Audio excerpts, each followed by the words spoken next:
Elon Musk को दूरदर्शी और बातूनी अमेरिकी कारोबारी और निवेशक के रूप में आप जानते ही होंगे।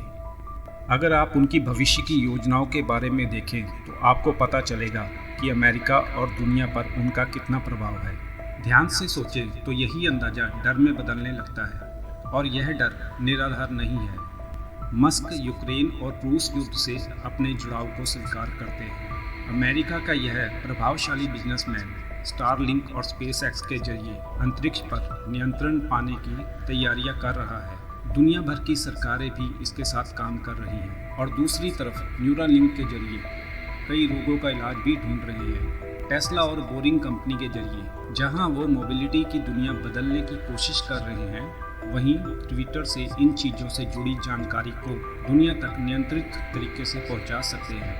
कुल मिलाकर बात यह है कि मस्क दुनिया को कई तरीकों से प्रभावित कर सकते हैं। केवल मस्क ही नहीं, भारत और दुनिया में कई ऐसे कारोबारी हैं जो यह ताकत रखते हैं। इसकी वजह है बेशुमार दौलत। दुनिया में बहुत से अमीर लोग हैं जिनकी संपत्ति बढ़ती ही जा रही है। पैसे का मतलब होता है ताकत, आर्थिक और राजनीतिक दोनों। लेकिन क्या संपत्ति का जुड़ाव लोकतंत्र के लिए खतरा भी बन सकता है?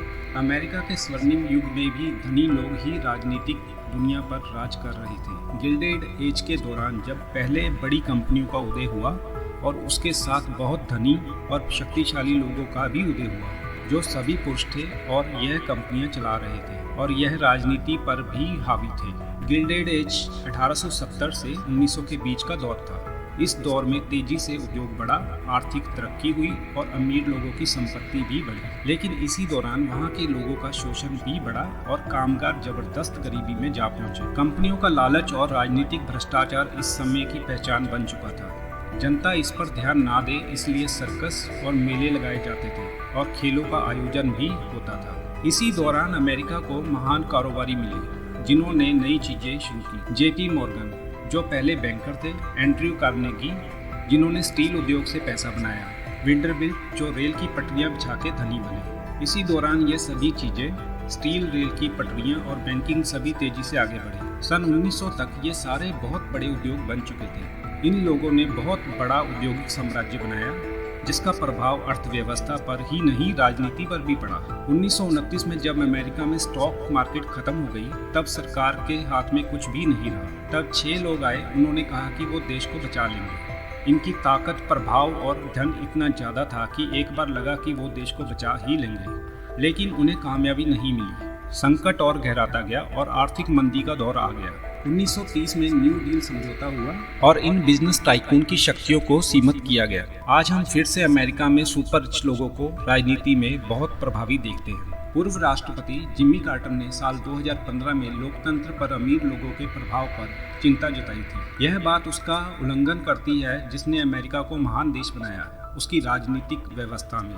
2020 के चुनावों की बात की जाए तो इसमें 14.4 अरब डॉलर खर्च किए गए, जिसमें से आधे से ज्यादा हिस्सा रईस लोगों की ओर से ही आया था। पर आजकल की डिजिटल दुनिया में अमीर लोगों की ताकत पार्टियों को आर्थिक चंदे देकर प्रभावित करने से कहीं आगे जा चुकी। जानकार मानते हैं कि सबसे प्रभावी उदाहरण तब देखे जा सकते हैं जब अमीर लोग मीडिया प्लेटफॉर्म पर कब्जा जमाते हैं, जिनके बड़ी संख्या में दर्शक हैं।